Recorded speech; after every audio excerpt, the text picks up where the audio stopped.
Hindi ito chicken curry, kaya panoorin mo na lang hanggang sa matapos yung video na to.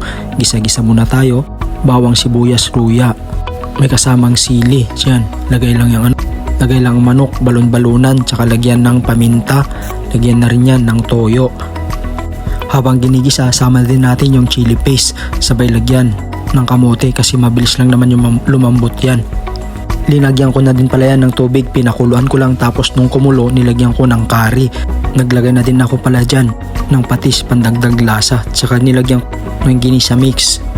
Nung malambot ng karne, nilagyan ko lang yan ng onion leeks tsaka paprika or bell pepper.